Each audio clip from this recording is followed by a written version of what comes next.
वासना है और जीवन में बहुत बार बहुत सारी वासनाएं हैं, ये तो हम जानते हैं। लेकिन दरअसल ये वासना क्या है और ये क्यों बुरी है? क्या हमसे ले लेती है? क्या हम खो देते हैं इसके प्रवाह या इसके होने पर? आइए इस बात को समझने की कोशिश करते हैं। मनुष्य जन्म से मृत्यु तक जीवन के प्रवाह में होता है और जीवन में इच्छाएं होती हैं।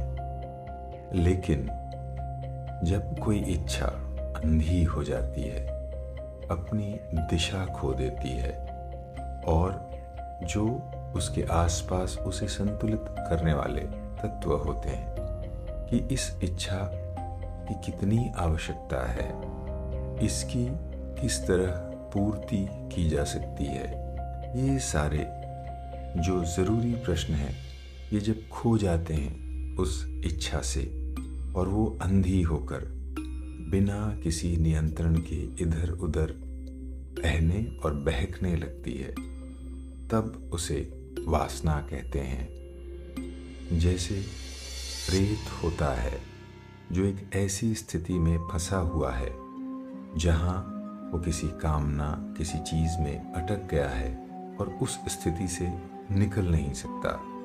वैसे ही जो प्रेत इच्छा है वो वासना है, वो कहीं फंस गई है, कहीं अटक गई है एक स्थिति विशेष में और निकल नहीं पा रही है। बार बार अंधे दोहराव की मांग कर रही है और तृप्ति की तरफ नहीं जा रही है, किसी सॉल्यूशन की तरफ नहीं जा रही है, इसलिए मुक्त भी नहीं हो पा रही है। वासना को समझना इसलिए भी आमतौर पर मुश्किल लगता है क्योंकि हम इच्छा को ही ठीक से नहीं जानते और आमतौर पर धर्मों में, ज्ञानियों ने या साधारण किताबों ने इच्छा को भी दुख का कारण या परेशानी देने वाली बताया है। जो हमारे सबकॉन्शियस में दर्ज है, हमारे अवचेतन मन का हिस्सा बन गया है कि इच्छा करना बुरा है, दुखदाई है, तो हम सब इच्छा करते हैं, लेकिन इच्छा के साथ एक गिल्ट भी चल कर आता है।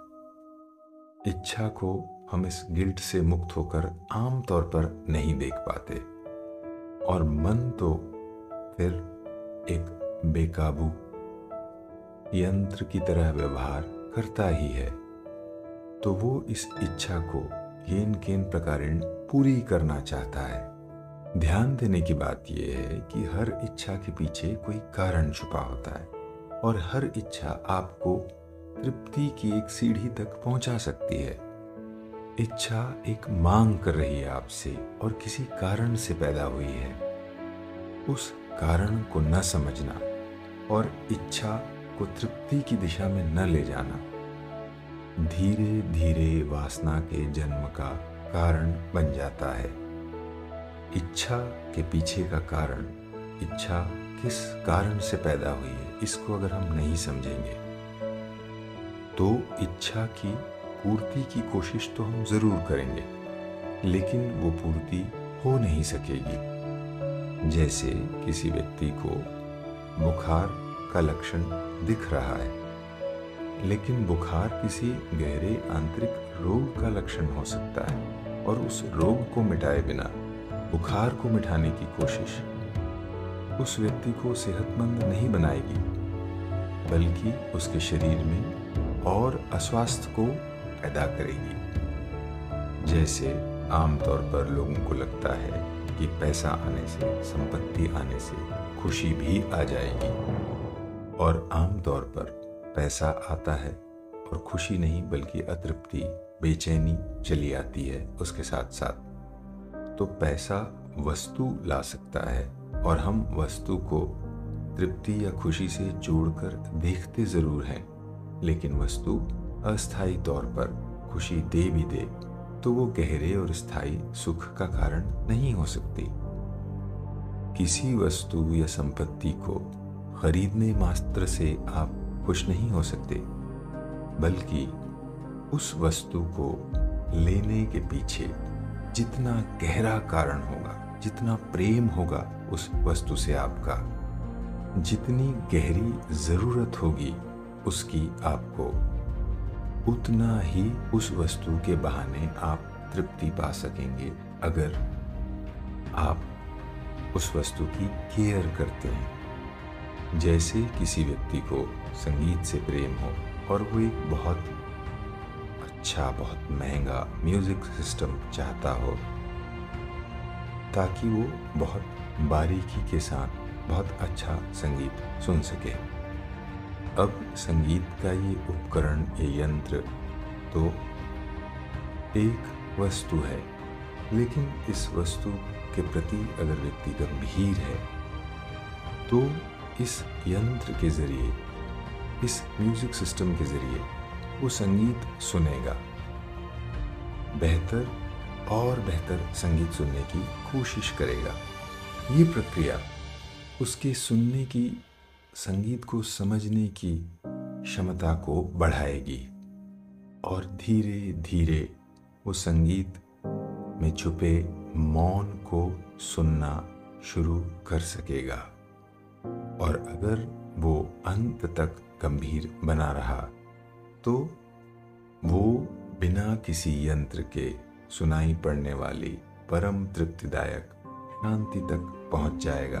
तो जहां सार्थकता के साथ, गंभीरता के साथ, सजगता और बोध के साथ इच्छा जैसी उतली चीज से शुरुआत करके भी शांति जैसी सार्थक और शाश्वत, कभी न खत्म होने वाली, परम तृप्ति देने वाली अनुभूति तक पहुंच जाएगा, वैसे ही इसके विपरीत प्रक्रिया भी संभव है। जब हम इच्छा और उसके पीछे छुपे कारण को न समझकर उस कारण का निदान नहीं करेंगे, जैसे संगीत सुनने के पीछे जो कारण है, जो लालच है, वो मुग्ध हो जाने का, लीन हो जाने का है। संगीत हम सबको किसी और लोक में ले जाता है। हम अपने अहंकार को तात्कालिक रूप से भूल जाते हैं। एक रिदम हमारे भीतर बलवती हो जाती है, गति करने लगती है और संगीत की धुन, वो बोल, वो ताल हमें अपना आपा खो देने की प्रक्रिया में ले जाते हैं और हम मुग्ध हो जाते हैं, किसी और दुनिया में जाकर सुख पाने लगते हैं। ये सुख अहंकारहीनता का सुख है, ये सुख आत्म विस्मृति का सुख है, ये सुख अपने लोअर सेल्फ को भूल जाने, खो देने का सुख है। और इस सुख को किसी यंत्र, किसी विधि के जरिए बार बार पाने के दौरान हमको एक तीसरी अनुभूति होगी, और वो ये है कि किसी प्रक्रिया के बिना भी धीरे धीरे वो सुख, चूंकि हमारे मन में बस रहा है, बार बार आ रहा है, इसलिए वो सुख खुद प्रकट होकर अपना परिचय देगा और बताएगा कि शांति के लिए, आनंद के लिए, आत्मविस्मृति के लिए किसी माध्यम की, किसी यंत्र की जरूरत नहीं है। अनहद नाद हमारे भीतर बजने लगेगा। लेकिन एक दूसरे व्यक्ति के बारे में सोचें जो बहुत महंगा म्यूजिक सिस्टम तो ले आता है, लेकिन संगीत की गहराइयों में उतरने की बजाय ढेर सारा दुनिया भर का प्रचलित संगीत लाकर वो अपने आप को तृप्त करने की कोशिश करता होता है। तो पैसे तो वो बहुत खर्च कर सकता है, लेकिन पैसों के बदले जो वो खरीद रहा है वो शोर होगा, क्योंकि वहाँ कोई सजग दृष्टि नहीं है, तृप्ति पाने के लिए कोई गंभीरता नहीं है, एक उथली बदहवासी है। और अब ये यात्रा तृप्ति की बजाय अतृप्ति की तरफ शुरू होगी, जो कम होने के बजाय बढ़ती ही जाएगी, क्योंकि उस व्यक्ति को समझ नहीं आएगा कि मैं तमाम कोशिशें कर रहा हूँ लेकिन तृप्ति नहीं मिल रही है, और इससे उसका फ्रस्ट्रेशन, उसकी कुंठा बढ़ती जाएगी। यही वासना का जन्मस्थल है। वासना को आमतौर पर काम प्रक्रिया या सेक्स के साथ जोड़कर देखा या दिखाया जाता है, लेकिन सच में किसी भी चीज की अंधी आकांक्षा, दिशाहीन आकांक्षा, सजगता विहीन आकांक्षा दरअसल वासना है। और किसी शुभ चीज की भी गैर जरूरी इच्छा, अतार्किक इच्छा वासना बन सकती है। काम या सेक्स के साथ वासना का रिश्ता इसलिए भी प्रगाढ़ता से जुड़ गया है कि हम सामाजिक स्तर पर अपने चारों तरफ काम में एक अंधापन आमतौर पर देखते हैं, और यह लगभग सभी लोगों के अनुभव में आता है कि काम की जो अनुभूति है, काम का जो आइडिया है, वो ही एक तरह का अंधापन पैदा करता है और एक अंधी तृप्ति की मांग करता है। तर्क गिर जाते हैं, सोच और समझ पीछे रह जाती है। तो वासना के अंधेपन को समझने के लिए ये बात काम भी आ सकती है, इसका प्रयोग भी किया जा सकता है, और इसके जरिए ही हम समझ सकते हैं कि पैसे की भी वासना हो सकती है। यहाँ तक ज्ञान की वासना भी हो सकती है। अगर सिर्फ ज्ञान जमा किया जाए, उसका उपयोग न किया जाए, बल्कि दूसरों को बताने के लिए, दिखावे के लिए, ज्ञानी होने के अहंकार के लिए उसे जमा किया जाए। तो जब भी कोई अंधी इच्छा आप अपने अंदर उठती देखें तो सजग हो जाइए, यही उसका जवाब है। अंधापन ही इच्छा को वासना के विष में, वासना की विषमय प्रक्रिया में तब्दील कर देता है, और सजगता वासना को वापस इच्छा बना देती है। और इच्छा की प्राकृतिकता के साथ पूर्ति अगर की जाए, सजगता के साथ पूर्ति की जाए, तो वो तृप्ति की दिशा में ले जाती है और जीवन के गहरे अनुभवों से हमें जोड़ सकती है। जीवन को समझने में,